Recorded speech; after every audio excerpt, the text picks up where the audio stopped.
warahmatullahi wabarakatuh. Salam guru penggerak.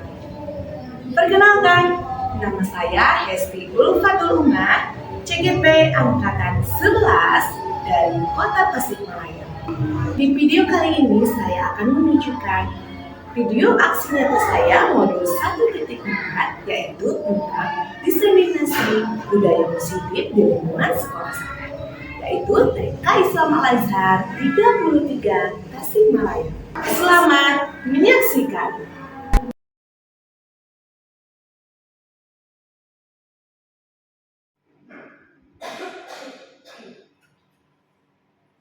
Assalamualaikum warahmatullahi wabarakatuh. Waalaikumsalam warahmatullahi wabarakatuh. Apa kabarnya hari ini? Alhamdulillah, luar biasa. Allah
Baik, yang pertama positif. Yang pertama tentang pembelajaran dengan paradigma baru. Pembelajaran apa yang dimaksud dengan paradigma baru ini yaitu pembelajaran yang dirancang berdasarkan prinsip pembelajaran berdiferensiasi sehingga para peserta didik belajar sesuai kebutuhannya berdasarkan tahap perkembangan sesuai teori epistemologi modern untuk mewujudkan profil Pancasila.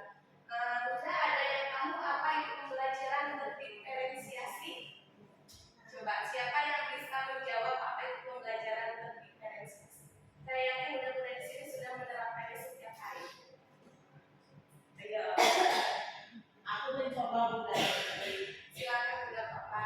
Pembelajaran berdiferensiasi, pembelajaran yang sesuai dengan minat dan gaya belajar anak. Jadi setiap anak itu kan mempunyai gaya belajarnya beda-beda. Jadi melalui diferensiasi itu bisa diterapkan sesuai dengan gaya belajar anak. Ya, jadi pembelajaran itu harus berbeda-beda ya, karena tidak bisa disamakan antara murid yang satu dengan murid yang lainnya. Tentu mereka mempunyai keunikan yang berbeda-beda ya Bu, tidak boleh disamakan. Jadi memang kita sudah diterapkan ya Bu, saya lihat semuanya sudah diterapkan. Jadi setiap hari guru di sini sudah menerapkan pembelajaran berdiferensiasi. Mudah-mudahan tinggal melanjutkan dan diterapkan, dilanjutkan dengan yang lebih baik lagi, Kak Bu. Oke, saya mau mengingatkan dulu Bunda, profil belajar Pancasila kita tidak. Coba ada apa aja di sini? Bentuk kebinekaan global, bergotong royong, Yang pertama beriman dan bertakwa kepada Tuhan Yang Maha Esa. Yang kedua mandiri, berkebinekaan global. Yang ketiga gotong royong. kreatif, bervisi dan yang mandiri. Saya lanjut Bunda. Nah, di sini miskonsepsi tentang teori kontrol. Coba Bunda perhatikan, ada yang bisa menunjukkan?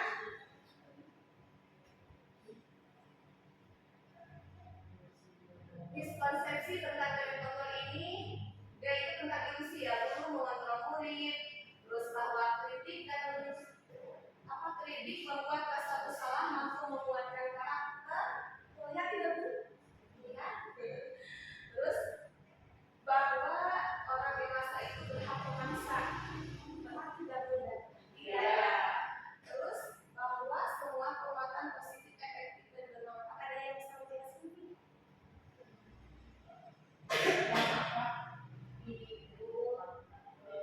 Anak kembali sama Ya betul.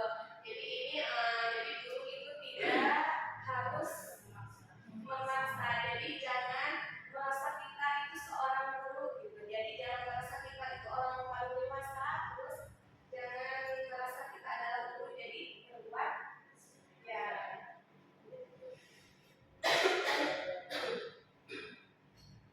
Nah, kita adalah paradigma stimulus respon ke kedekatan teori kontrol. Kalau stimulus respon itu realitas kebutuhan kita sama, kalau teori kontrolnya realitas kebutuhan kita berbeda. Ada yang bisa membacakan? Bunda sih, boleh dibaca. Yang kedua, Bunda Santi boleh. stimulus respon yang kedua, semua orang melihat hal yang sama. Kalau yang kedua, setiap orang memiliki gambaran berbeda. Kemudian stimulus respon yang ketiga, kita mencoba mengubah orang agar berpandangan sama dengan kita. Yang ketiga dari teori kontrol adalah kita berusaha memahami pandangan orang lain tentang dunia. Kemudian yang keempat dari stimulus respon yaitu perilaku buruk dilihat sebagai suatu kesalahan. Dan yang keempat dari teori kontrol adalah semua perilaku memiliki tujuan. Selanjutnya stimulus respon, orang lain bisa mengontrol saya. Dari teori kontrol, hanya Anda yang bisa mengontrol diri Anda. Kemudian dari stimulus respon, saya bisa mengontrol orang lain. Sedangkan dari teori kontrol,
ada ancaman. Misalkan kalau memang misalkan aku datang dulu pernah saya menerapkan ya waktu kapan saya kita memberikan reward pada anak yang datang paling duluan. Jadi kalau menurut budaya disiplin di sini itu tidak boleh karena itu masih apa bukan kesadaran diri sendiri, itu masih dorongan dari luar, bukan dari kesadaran dalam diri sendiri. Kalau misalkan dari dalam diri sendiri itu dia udah apa namanya ya udah sadar sendiri tanpa harus diingatkan kembali, tanpa harus wah saya ingin hadiah dari bunda, misalkan tidak seperti itu. Jadi sudah benar-benar tumbuh dari dalam dirinya sendiri. Nah, sebagai pendidik ini juga kita dalam menciptakan peserta didik yang memiliki disiplin diri sehingga mereka berperilaku mengacu kepada nilai-nilai kebajikan dan universal dan memiliki motivasi intrinsik perilaku yang berlimpah. Jadi, kita harus mengurangi reward untuk kedisiplinan anak gitu. Jadi jangan apa ya namanya jadi anak-anak tapi kalau anak mereka itu tidak terlepas dari reward silahkan aja, tetapi tidak terlalu sering. Nah, nilai-nilai kebajikan ini sudah nilai-nilai kebajikan itu nilai yang bersama lepas dari suku bangsa, agama, bahasa maupun latar belakangnya.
dari luar dan ada dari dalam. Dan kalau dari luar itu motivasi intrinsik untuk menghindari ketidaknyamanan atau hubungan.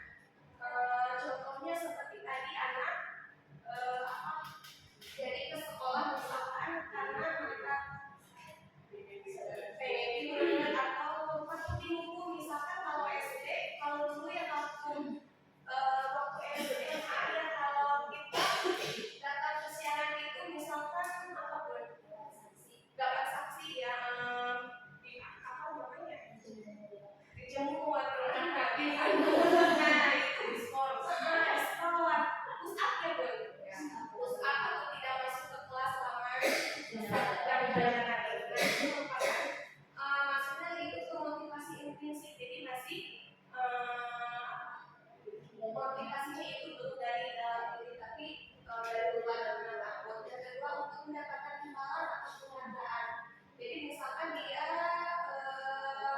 melakukan sesuatu karena ingin hadiah, pengen dipuji sama bunda papa, pengen dapat bintang dari bunda papa, dan itu belum merupakan kesadaran diri sendiri. Nah kalau misalkan motivasi dari dalam diri yaitu untuk menjadi orang yang mereka inginkan dan menghargai diri sendiri dengan nilai-nilai yang mereka percaya. Jadi kita bertujuan supaya kita sebagai guru tujuan kita itu untuk menyadarkan kita supaya mereka mempunyai motivasi dari dalam dirinya sendiri, kesadaran dan dirinya sendiri.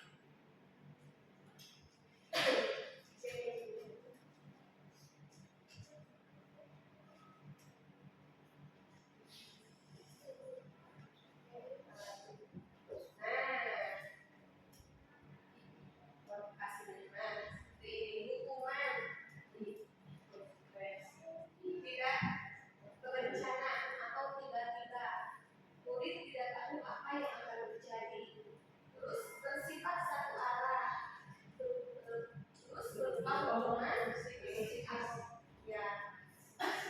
Nah yang kedua konsekuensi itu berencana dan sudah disepakati. Misalnya hubungan tiba-tiba diberikan oleh guru tanpa ada kesepakatan sebelumnya. Kalau misalkan konsekuensinya itu udah ada aturannya, udah disepakati tetapi dilanggar. Yang ketiga restitusi. Nah restitusi ini adalah proses menciptakan kondisi bagi murid ya untuk berbagi kesalahan. Jadi kalau restitusi ini ada dialognya antara guru, antara yang membuat kesalahan sama murid ya. Nah, itu kesalahan meningkat. Nah, di sini ada 5 posisi kontrol. Ada yang sudah tahu nggak posisi kontrol diri pada apa aja? Kontrol. Nah, ada hukum, membuat merasa bersalah, kemudian teman, pemantau, atau manajer. Nah, contohnya seperti itu.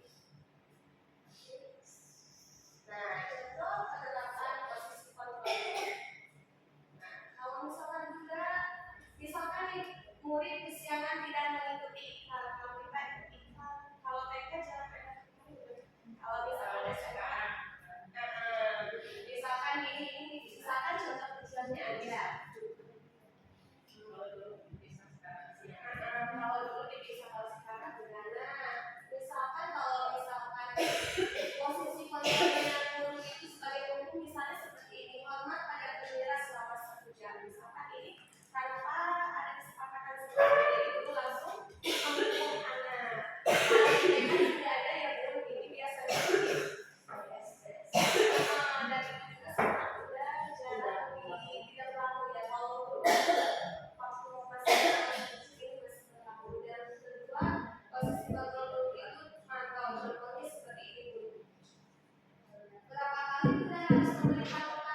kontrol apa yang ada pada kalimat tersebut.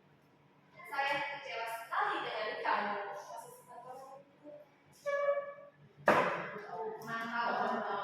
Mantap. Aku sudah belajar. Ya, mantap betul. Aku tidak pernah belajar. Kamu tidak pernah melakukannya. Masih memantau.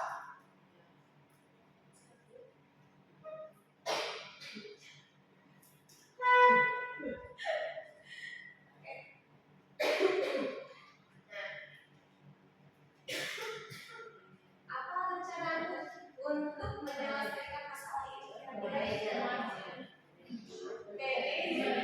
Jadi benar-benar mau pilih yang mana? Kita sebagai guru harus pilih yang mana? Manajer. Jadi harus ada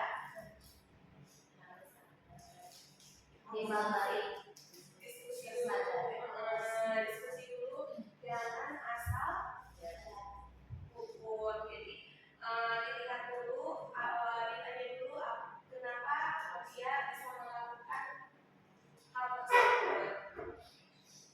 Nah, ayolah cari juga ya, Nah, sekarang keyakinan kelas.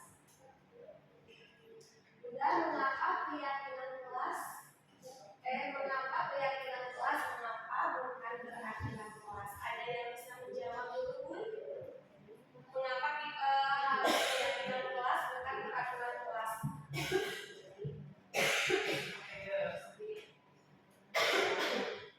Kalau peraturan menjadi peraturan secara Ya, kalau keyakinan kesadaran diri. Oke, jadi kalau keyakinan kelas itu dibuat bersama dengan melibatkan seluruh warga kelas. Kalau peraturan kelas ini dibuat oleh sendiri, oleh salah satu kelas.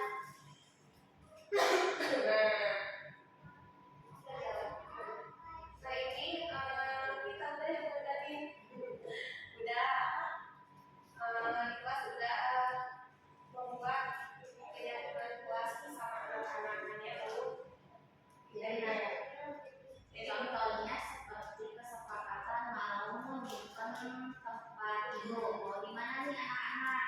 Mau sebelah kanan atau sebelah kiri? Apa di bawah lemari, di atas lemari, apa di mana? Itu kesepakatan.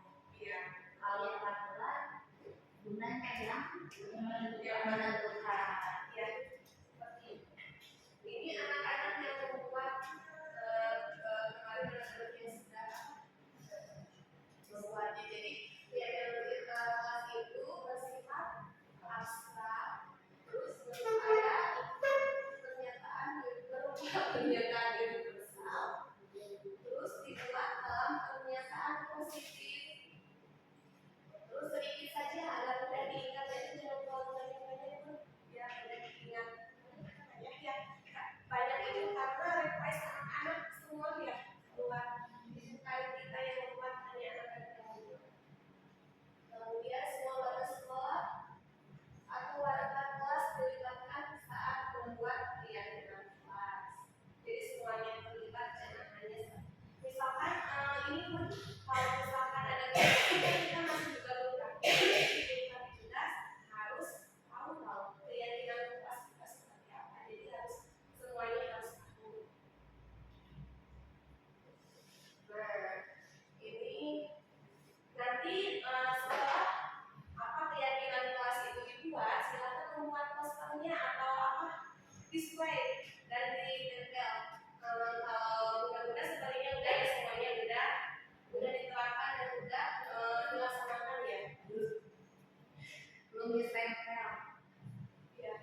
satu.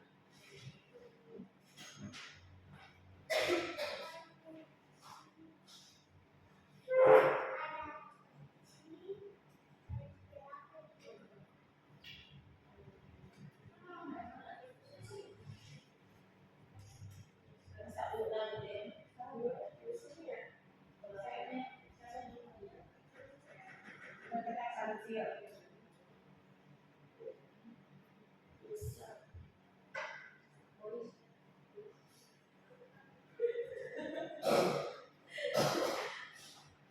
Maksudnya apa 1, 2, 3 ya? 1, 2, 3.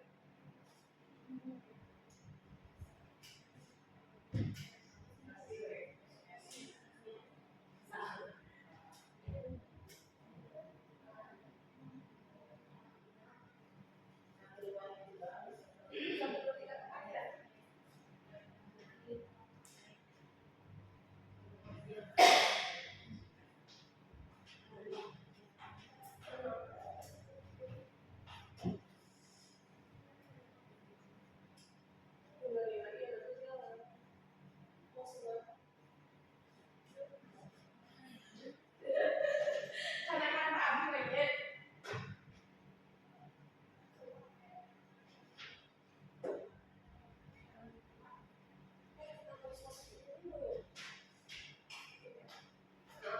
Nanti menyesuaikan cara videonya. Jadi video tersebut itu tentang segitiga restitusi di mana kalau sebuah apa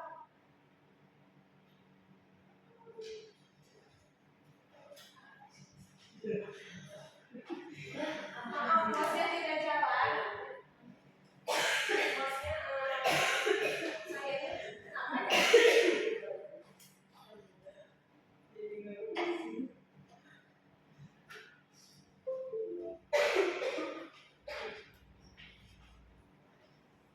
Bunda yang mau minum silakan minum dulu.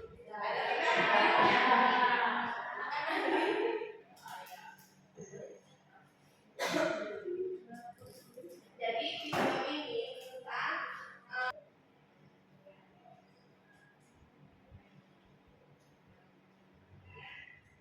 jadi video ini tentang contoh penerapan segitiga restitusi di mana kita itu yang pertama harus menstabilkan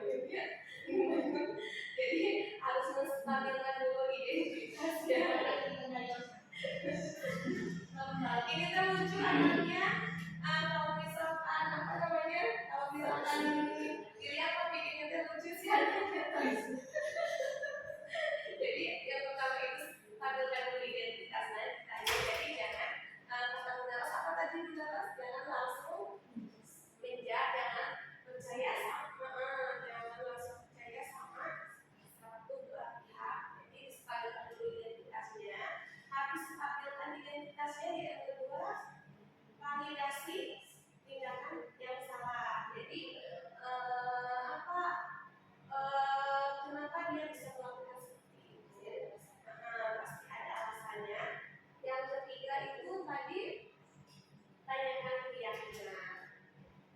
Ditanyakan keyakinan benar atau tidak dan apa yang dilakukan. Kesalahannya dengan apa yang kita sepakati atau dengan keyakinan jelas. Nanti pilihannya yang diusung. Oke, dulu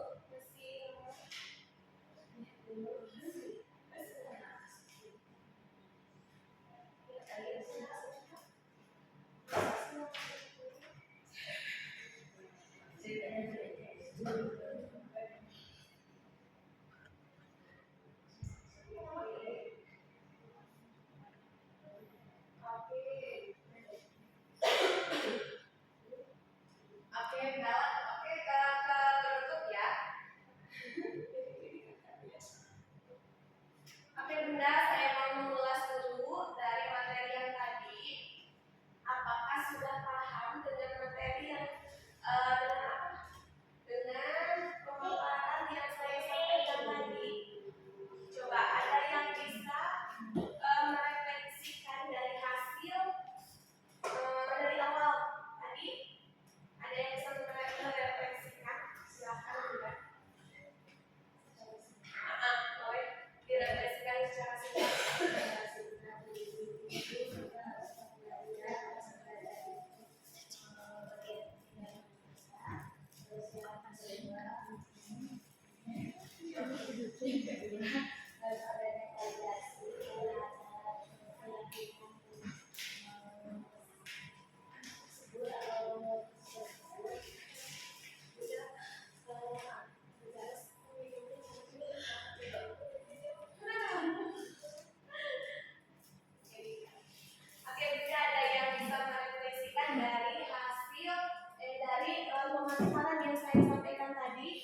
menjelaskan sedikit yang saya simak dari hasil paparan dari Bunda Hesti. Kita sebagai guru kita harus terus belajar supaya kita untuk mengajar anak itu sesuai perkembangan juga. Jangan sampai kita merasa cukup dengan ilmu yang apa kita punya. Selain itu juga ketika kita di kelas harus ada kesepakatan bersama antara murid dan guru. Terus yang kedua, ketika kita melakukan contohnya seperti ikrar, tidak melakukan kayak penghukuman atau hal yang lainnya untuk menjas anak itu bahwa kenapa kesiangan. Pasti kesiangan itu juga mempunyai alasan entah dari anaknya atau orang tuanya. Terus di sisi lain juga karena setiap orang itu mempunyai kelebihan dan kekurangan. Terus anak juga kita sebagai manusia itu tidak selalu benar, pasti ada salahnya. Nah dari salahnya itu juga kita mungkin mungkin ada pelurusan, contohnya dari murid diingatkan mungkin oleh gurunya. Terus harus ada validasi juga, tidak terlalu mengecas seseorang hanya dari satu pihak saja. Kita harus bertanya pada hal tersebut, harus memvalidasi tadi kata Bunda Hesti, memvalidasi kenapa anak tersebut bisa melakukannya, pasti ada alasan dan keyakinan tertentu. Mungkin sekian pemaparan dari saya. Terima kasih. Oke, terima kasih Bunda Ros. Ada sekali. Ada yang ingin tambahkan? Atau saya tunjuk? Ada satu lagi? Mau? Bunda Mimin?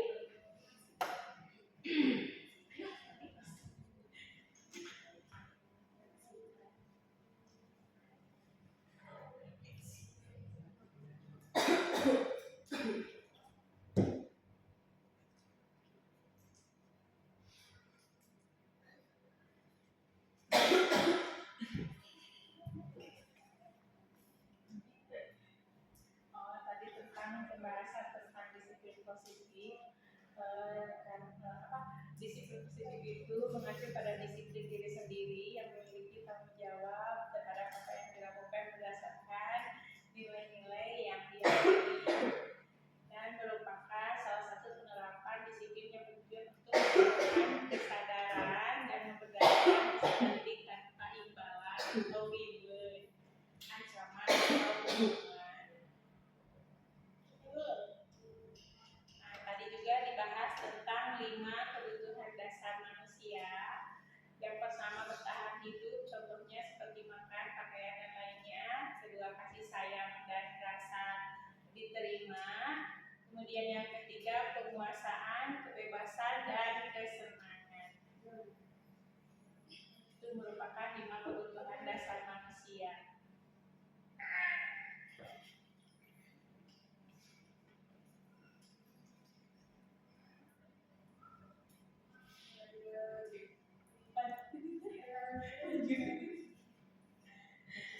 Terus tadi juga kita tentang 5 posisi kontrol guru. Guru sebagai penghukum, pembuat rasa bersalah, teman, pemantau, atau manajer.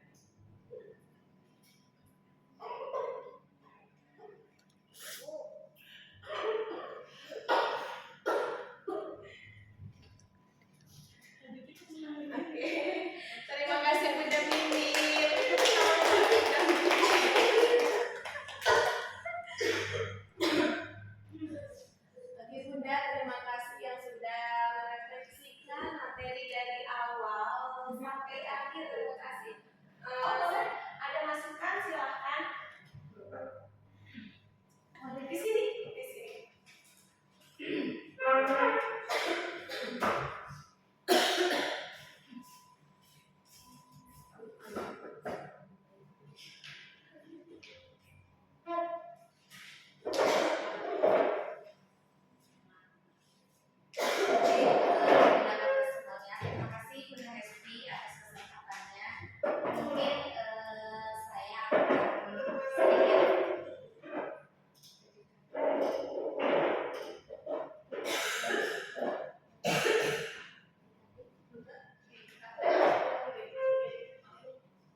kebutuhan dasar manusia.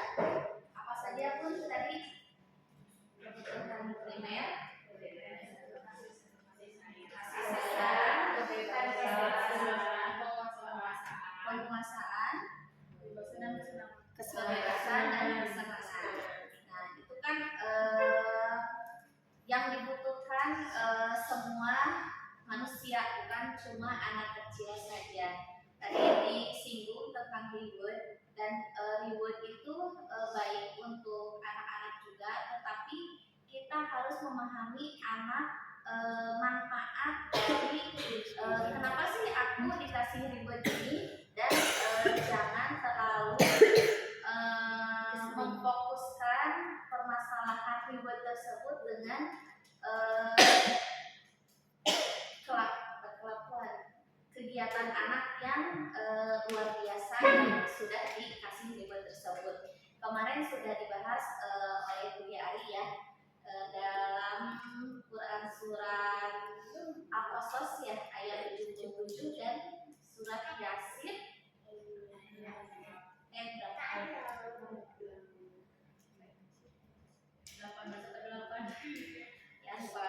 pokoknya yang Al-Qasas itu kan kembali lagi ke kita carilah pahala akhirat. Ini mah khusus untuk refleksi diri sendiri saja. Carilah pahala akhirat dan jangan juga melupakan pekerjaan dunia, karena buatlah kebaikan, karena kebaikan tersebut akan kembali ke diri sendiri, dan kalau berbuat kerusakan akan kembali juga ke diri sendiri. Nah, itu mungkin lebih kesadaran khususnya kepada kita sebagai pendidik di TK Al-Azhar, dan insya Allah kemungkinan besar nanti saya nyambung ke penelitian tindakan sekolah tentang budaya kerja berbasis adat yang meningkatkan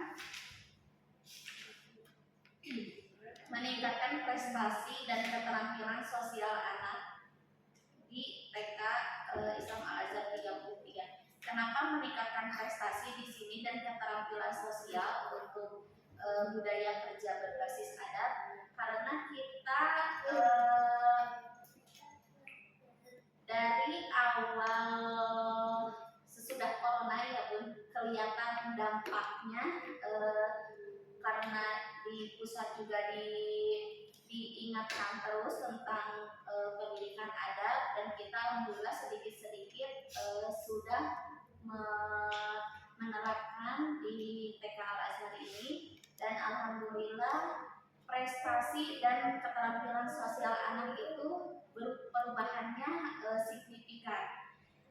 Prestasi itu bukan hanya masalah tentang bagaimana anak mendapatkan piala atau penghargaan di lomba-lomba, tetapi prestasi tersebut bagaimana cara meningkatkan kepercayaan orang tua. Nah, itu prestasi buat sekolah. Dan untuk keterampilan sosial tersebut karena kita mengedepankan adab itu, bagaimana cara berbicara dengan orang lain, dengan dewasa, dengan sesama, terus cara berperilaku yang baik, contohnya yang makan sambil duduk, itu kan berperilaku positif. Nah, itu keterampilan sosial itu bisa berinteraksi sosial dengan baik juga dengan teman-temannya, dan alhamdulillah orang tua sekarang juga berinteraksi sosialnya jauh lebih kelihatan daripada tahun-tahun sebelumnya. Nah, itu mungkin perubahan dampak dari budaya positif yang sudah diterapkan di TK Al-Azhar selama kurang lebih 3 tahun yang berbasis adat gitu. Mungkin itu benar sih. Ada masukan lagi tidak? Oke, terima kasih Bu Darina masukannya dan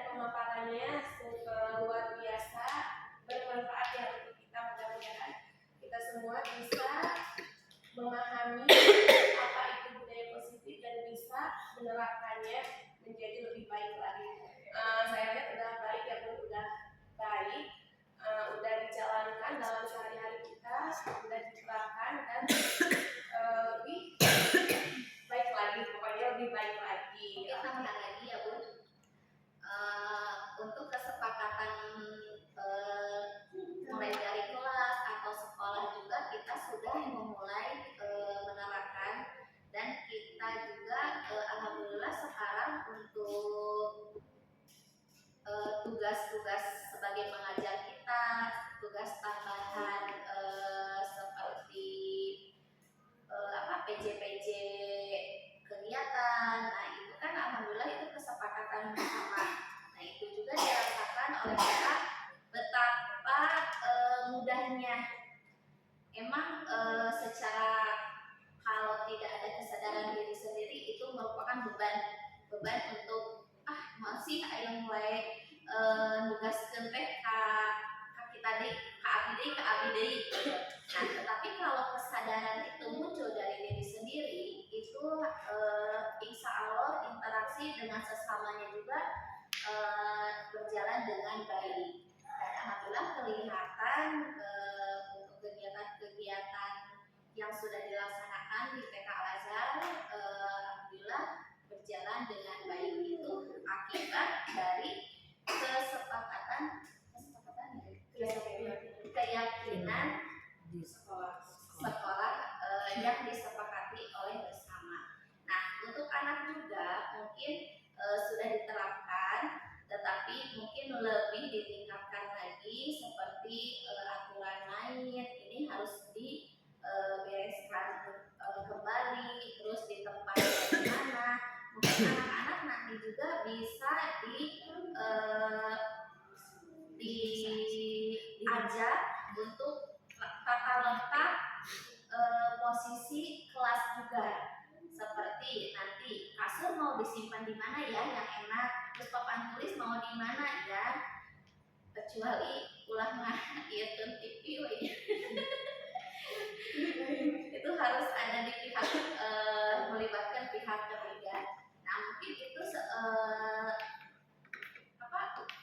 kegiatan-kegiatan yang kecil yang bisa disepakati oleh anak itu sekarang udah terlihat di kelas masing-masing, cuma mungkin lebih ditingkatkan kembali, ditambah kembali apapun kegiatan tersebut. Jadi nanti anak-anak merasa bahwa di kelas itu rumah sendiri, bisa nyaman dan tanggung jawab untuk ini ya contoh kecil kemarin kan kesepakatan tidak merubah kelas ya kita, tetapi merubah nama kelas. Yang pegang di ruangan anak adalah Bunda Papa, yang di Ar-Rahman Bunda Nala, yang sekarang diganti Al-Kausar. Nah itu merupakan kesadaran diri sendiri. Oh aku ini punya barang nih harus dijaga. Kalau diganti lagi ini tanggung jawabnya bagaimana. Nah itu alhamdulillah sudah terlihat dengan baik. Nah untuk anak juga mungkin seperti itu. Oke, Terima kasih Bunda Rina untuk masukan-masukannya, sangat bermanfaat sekali ya. Semua bisa lebih meningkatkan budaya positif kita untuk menjadi lebih meningkat. Dan kita sebagai guru saling berkolaborasi untuk meningkatkan dan mempertahankan budaya positif yang sudah ada dan sudah baik. Baik Bunda-Bunda, akhir kata saya ucapkan terima kasih, mohon maaf atas kekurangannya. Mudah-mudahan ini bisa bermanfaat untuk kita semua. Terima kasih Bunda Rina sebagai kepala sekolah yang sudah memberikan waktu yang luas untuk saya bisa memanfaatkan, bisa memberikan pemaparan tentang disiplin positif ini kepada rekan-rekan saya. Terima kasih Bunda Rina, dan terima kasih juga kepada rekan-rekan saya yang sudah menyempatkan waktunya untuk hadir di sini. Oke, terima kasih. Sekian. Wassalamualaikum warahmatullahi wabarakatuh. Waalaikumsalam warahmatullahi wabarakatuh. Terima kasih Bunda, terima kasih kami ucapkan. Terima kasih Bunda, terima kasih Bunda, terima kasih kami ucapkan.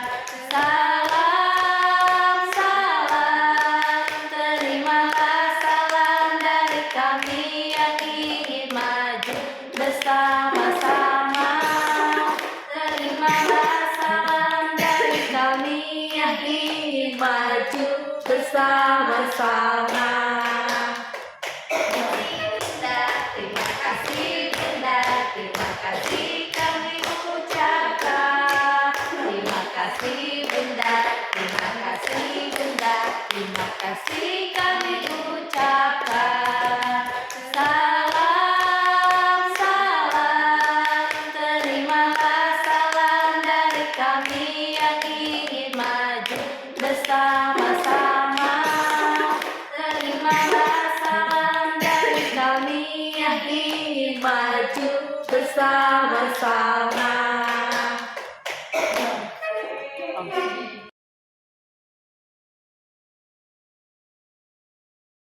Oke, kata Sophie taruh tas di loker katanya, berarti menyimpan tas di loker.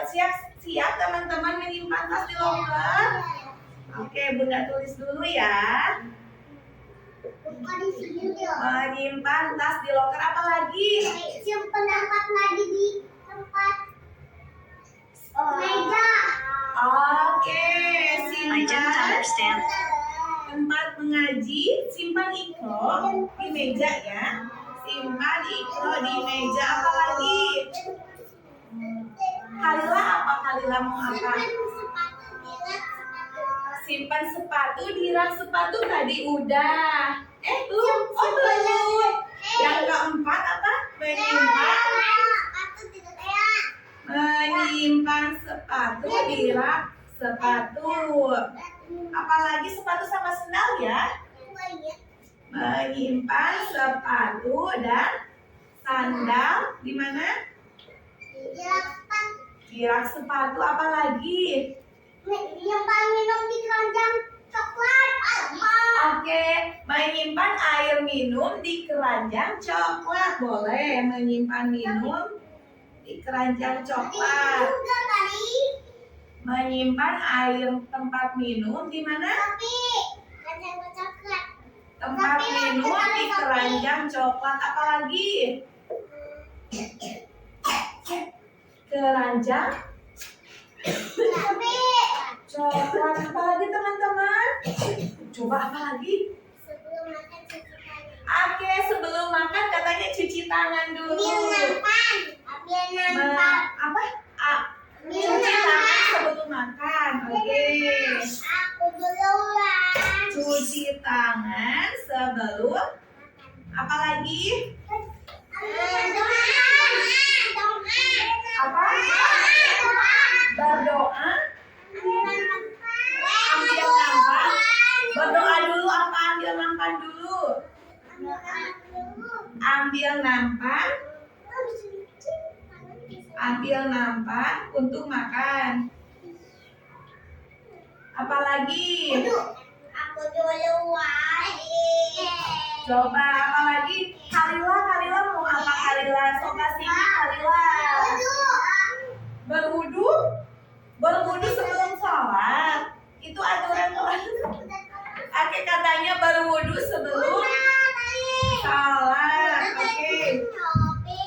Berwudu sebelum sholat. Apalagi? Ambil mukena sendiri. Siap, ambil mukena sendiri. Oke, ambil mukena sendiri katanya. Apalagi? Ambil mukena sendiri. Apalagi saya? Pakai mukena sendiri. Apa? Pakai dan lipat mukena sendiri ya. Oke, pakai dan lipat alat sholat sendiri.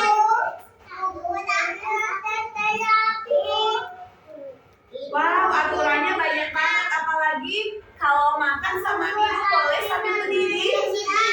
Kalian mengaku